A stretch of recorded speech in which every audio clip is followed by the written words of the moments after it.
नमस्कार, आप सुन रहे हैं गूंज 90.8 एफएम, आपकी अपनी आवाज में हूँ आपके साथ आपकी अपनी आरजे कल्पना। शो है एक मुलाकात और एक मुलाकात में आज हमारे खास मेहमान हैं हरिबाबू शिवहरी जी, अचलेश्वर न्यास मंदिर समिति के सदस्य, जिनसे आज हम बहुत सारी बातें अचलेश्वर मंदिर को लेकर जानने वाले हैं। हमेशा चर्चा में रहता है अचलेश्वर मंदिर, और रही भी क्यों ना, क्योंकि कई सारी चर्चाएं जब बात आती है, भक्तों की जब बात आती है, तो मंदिर हमेशा सबसे पहले आता है।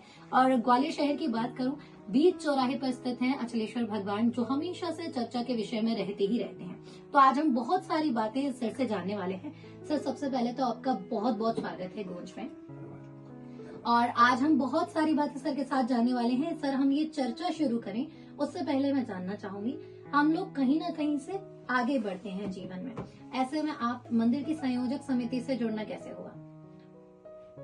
मैं बचपन से ही मंदिर से जुड़ा हूँ जी। बीच में कुछ मेरे फादर भी थे, वो यहाँ अध्यक्ष रहे। उसके बाद में जो है ना मंदिर से मैं जुड़ा। मंदिर से जैसे ही आया, मैं बाबा ने अभी सेवा में लिया मुझे भोलेनाथ ने, तो कुछ ऐसा वो आ गया। मैं ये जो निर्माण का कार्य था किसी वजह से वो रुक गया था जी। तो मुझे वहाँ के अध्यक्ष थे और वहाँ के पुजारी, मेन मुख्य पुजारी थे, उन्होंने बोला उन समिति से कि अध्यक्ष मध्य सबसे क्या आप हरिभाई साहब से, हरिभाई साहब को लाओ, हरिभाई साहब को तजुर्बा है, हरिभाई साहब इस बारे में बहुत बचपन से जुड़े हुए हैं, उनको आप इसका संयोजक बना दो। तो मुझे घर पे आए, मेरे पे बोला उन्होंने, तो मैंने देखो भाई मैं बन सकता हूँ, वैसे तो मेरी इच्छा नहीं है कि, लेकिन बनूंगा तो मैं कोई मेरे उसमें दखलंदाजी नहीं करेगा, और जो बात कायदे की होगी वो हम बैठ के निर्णय करके बनाएंगे उसको। तो मुझे संयोजक बनाया गया। संयोजक बनाया, पूरा हमारे सहयोग मंडल जो उनने जोड़ा था 11 आदमियों का, बुलाया गया। मुझे संयोजक किया गया। मैंने उन संयोजक बनने के बाद में जो बाबा की कृपा थी, उन पे बहुत कृपा थी मेरे ऊपर, जो उनको संयोजक बनाया मुझे। तो संयोजक बनने के बाद में मैंने फिर निर्माण का वो देखा कि निर्माण किस तरह का क्या हो रहा है आपका, और फिर मैंने कहा भाई आपको जो भी परेशानी जिसको है न्यास के संबंधित, मंदिर के संबंधित, वो आए, हमारी समिति है, मैं संयोजक हूँ और 11 आदमियों के साथ में मेरी समिति है। अगर आपको कोई भी काम में हमारे कुछ गलत दिख रहा है तो आप बताइए, हम बताएंगे, हम उस पर चर्चा करेंगे और सुधार करेंगे। अगर सुधार लायक तो सुधार करेंगे, उसमें किसी बात का दखलंदाजी नहीं होगी और उसका रोक नहीं लगाई जाएगी। और जब कोई भी सही बात हो, लेकिन आप किसी भी मुद्दे को पूरी सजगता के साथ उठाते हैं, मुझे लगता है वहीं आप एक जागरूक नागरिक होने का कर्तव्य निभाते हैं। फिर वो बात चाहे समाज से जुड़ी हो या फिर मंदिर से, याद रखिए अपनी बात उसी जोर के साथ उठाइए जिस सच्चाई और ईमानदारी से आप चाहते हैं कि कोई भी काम आगे बढ़े। तो सर, ये तो आपके सफर के बारे में हमने जाना। बात करूं, आप एक लंबे समय से मंदिर से जुड़े हैं, जैसा आपने कहा बचपन से ही आप जुड़े हैं और एक लंबा समय आपको हो गया है मंदिर से जुड़े हुए। ऐसे में आपके प्रेरणा स्रोत कौन रहे? प्रेरणा स्रोत मेरे एक तो भोले बाबा है सर्वप्रथम, जो ने मुझे अपने साथ जोड़ा, और मेरे पिताश्री जो थे मोतीलाल शिवहरी जी थे, वो मंदिर के अध्यक्ष रहे ना।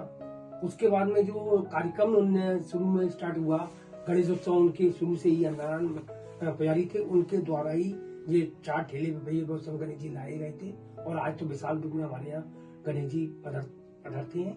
और बाबा उस दिन से भी अच्छा एक जो भी हमारे यहाँ कार्यक्रम में है वो उसका भाग है जी। तो उनका मुझे वो मिला कि आप इसमें रहेंगे, मंदिर के हित में जो भी काम होगा उसमें आप सच्चाई से चलेंगे, उसमें किसी बात का आप उसमें मंदिर के हित में काम करें।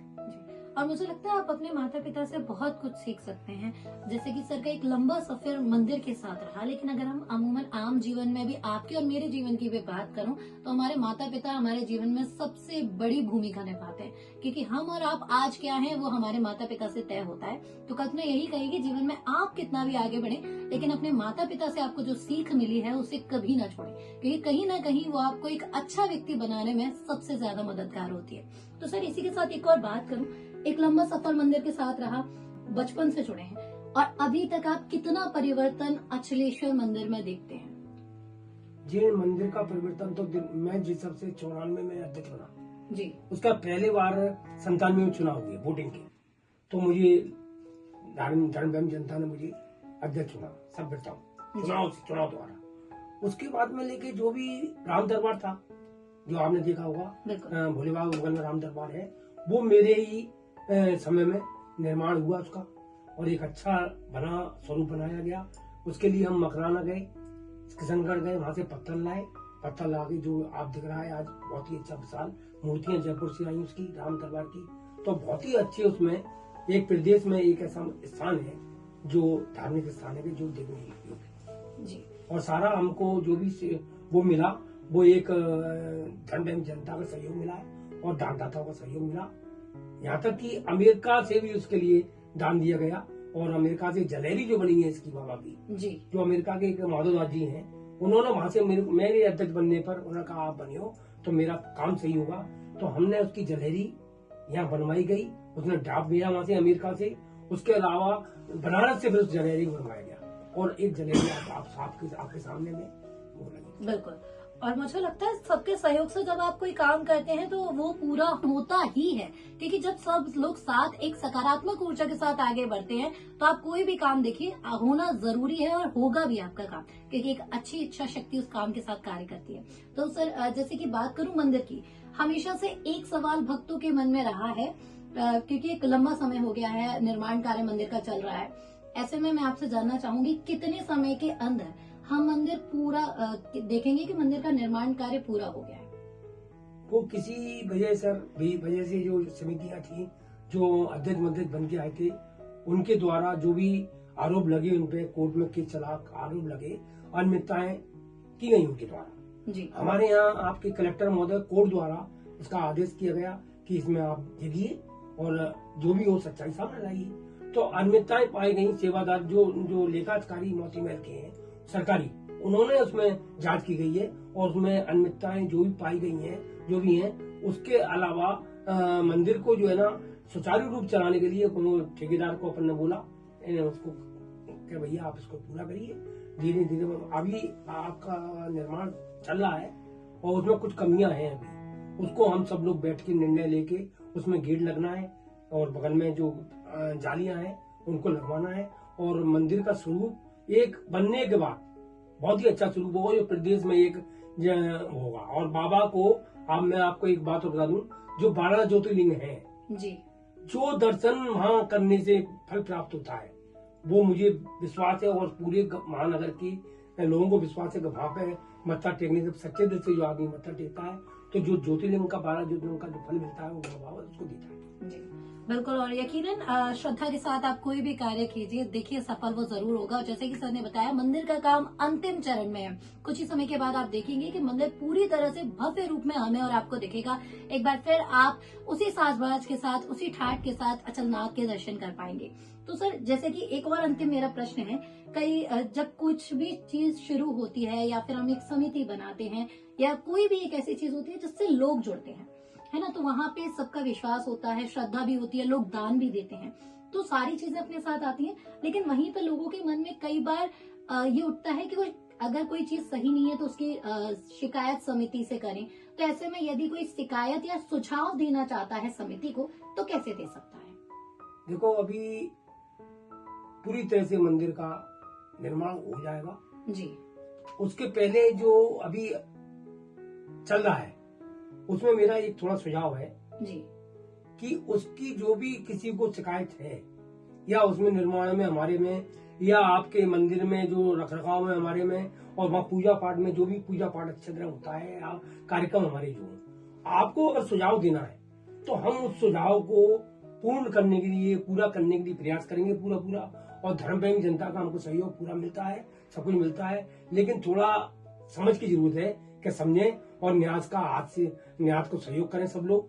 तो मैं पूरी महानगर की जनता से और धर्मदाताओं से वो करता हूँ कि जिस तरह सहयोग आप देते आए हैं खुले मन से दान देकर और बाबा के दर्शन करने आए और एक हमारे को आगे बढ़ने में हमारे न्यास को सहायता करें। जी। और जिस तरह से इनका न्यास कार्य कर रहा है, मैं उतनी ही श्योरिटी के साथ आपसे भी ये कह सकती हूँ, यकीनन बहुत बड़ा परिवर्तन आप अचलेश्वर मंदिर में देखेंगे। साथ ही एक बात कल्पना आपको बताना चाहेगी, अगर आप समिति को कोई भी सुझाव देना चाहते हैं, कोई शिकायत करना चाहते हैं, तो एक बहुत अच्छा काम समिति ने किया हुआ है। मंदिर के बगल से आप देखेंगे जो उनका कार्यालय है, वहाँ पे एक छोटी सी पेटी लगी हुई है, जिसमें आप अपनी शिकायत देना चाहें, सुझाव देना चाहें, तो बिल्कुल सादर आमंत्रित है। और जैसा कि सर ने कहा, आप कोई भी शिकायत, कोई भी सुझाव देते हैं, तो वो लोग उस पर कार्य करने के लिए बिल्कुल प्रयासरत है। तो अगर आपको लगता है कि कोई चीज आपको अच्छी नहीं लगी है, या कुछ चीजों में परिवर्तन होना चाहिए, या आपको लगता है कोई विशेष सुझाव आपके पास है जो मंदिर के हित में है, तो डेफिनेटली जरूर दीजिए, क्योंकि हम और आप समाज का हिस्सा हैं और समाज से बहुत सारी चीजें हैं जो बनती और बिगड़ती हैं। तो एक जागरूक नागरिक होने का फर्ज जरूर निभाएं।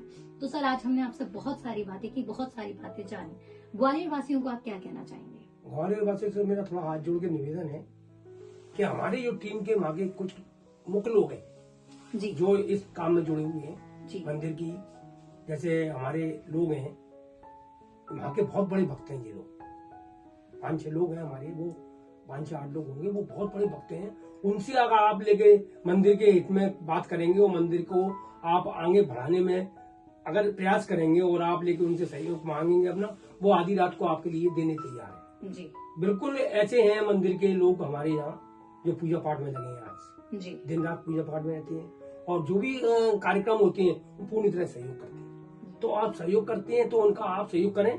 जनता से मैं आग्रह करता हूँ कि किसी तरह का भी आपको लेके कोई समझ में आ रहा है तो हमको बैठ के बात करें, हमको बताएं, और उसको बाबा की अच्छी दिशा में चलने का एक हमको रास्ता करें। जी। और मैं यही प्रार्थना करती हूँ ईश्वर से कि ऐसी अचलनाथ का आशीर्वाद आप पर बना रहे, हम सब पर बना रहे। आपका बहुत बहुत धन्यवाद, आपने अपना अमूल्य समय हमें दिया, तहे दिल से आपका शुक्रिया। आपका धन्यवाद। तो ग्वालियराइट्स, ये था एक मुलाकात में आज का सफर, और सफर ये काफी स्पेशल था क्योंकि आज चर्चा थी अचलेश्वर महादेव मंदिर पर, जो कल्पना ने पहले ही बताया आपको, ग्वालियर का बहुचर्चित मंदिर है और काफी लोगों की आस्था इस मंदिर पर है। तो अपनी आस्था विश्वास को बनाए रखें और सुनते रहें कल्पना के साथ, क्योंकि अगले हफ्ते फिर होगी आपसे मुलाकात एक नए मेहमान के साथ। तब तक कहीं मत जाइए, सुनते रहिए कल्पना के साथ गूंज 90.8 FM, आपकी अपनी आवाज।